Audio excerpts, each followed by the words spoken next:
So let's get a little more in depth on a couple of these tools that are going to be really useful to you. So I've opened up a flute part for this assignment, and one thing you'll notice is that the first 8 bars up to bar 9 here, um, this is grayed out, and the rest of it is black. So the black part is what you're going to use for this particular assignment. Other assignments will be different, but anything gray is not going to be for this. So a couple things. If you click on a note, you have 2 options here that are really useful. This goes for any instrument that you're working with. The first one is this logo down here to the left, and that is the fingering. So it tells you the note that you see, and it also, for your instrument, for instance, this is the flute, it does tell you that this is for, this is how you play E flat or D sharp, in this case, E flat. The other thing is when you click on any note, you can also hear that note. Let's see if my volume is up. So if I hear that note, I can go ahead and play that on my instrument. If I forget the fingering, I can click to the bottom left, and that will give me the fingering, and I know what to play. Again, any instrument this will work for. So that's very useful. The other thing is, if I go to the top, let's say I'm going to go back to the beginning, and I'm going to click the play button up here, right? It'll count me in, and then play it. Right? And I know I showed you in the last tutorial that you can adjust. You see me adjusting the accompaniment here. That tells me how loud the rest of the band is. And then my part. Let's say I want my part to be muted. So I could drag it down, or I could simply click the little speaker to mute the flute part. So let's go back to the beginning again. And I'm going to show you that one more time again. So if you look here, my flute part is now muted. I hear the rest of the band. I can put that up a little bit.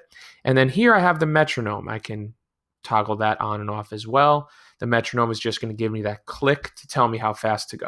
Now here, over here, I can lower the tempo. Let's say I want to practice it a little bit slower. Great. So I lower the tempo. I press play. And you could hear that it's already slower, right? And then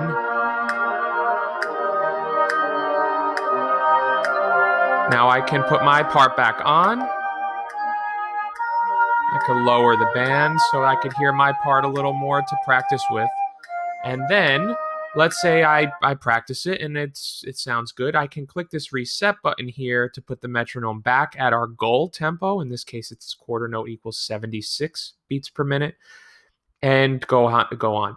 I'm not going to record in this video. We will do that in a future video. But for now, I just wanted to show you some of these tools. The other thing, again, is this tuner here. Let's see if it'll work. I have my flute here.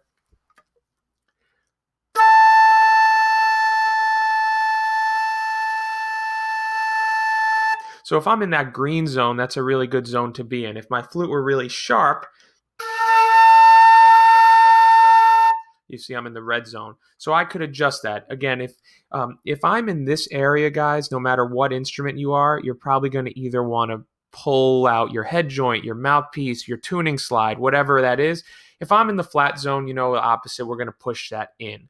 Clarinets, until you're warmed up, you might be a little closer to this yellow zone. As you warm up, you'll get back into the green zone. So that's okay if you can't push in any more than you already are in that barrel that I'm talking about. Great. So one other thing that's useful, I think, that I'll talk about quickly is that you can loop certain areas. So if I want to set a loop, you see up here, this is the loop panel here. I can set a loop by using these things here, these little handles.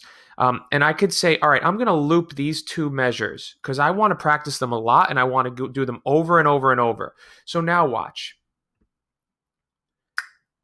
If I press play, it's going to play these 2 measures. And then, as you can expect, it's going to go back and do it again. Okay? So you can really get some good practice that way. That's called a loop. That's up here, right? We can clear the loop if we're done with it by selecting this clear button on the top left. Great. That'll be it for now. The next video, we're going to actually do a take, and stay tuned for that.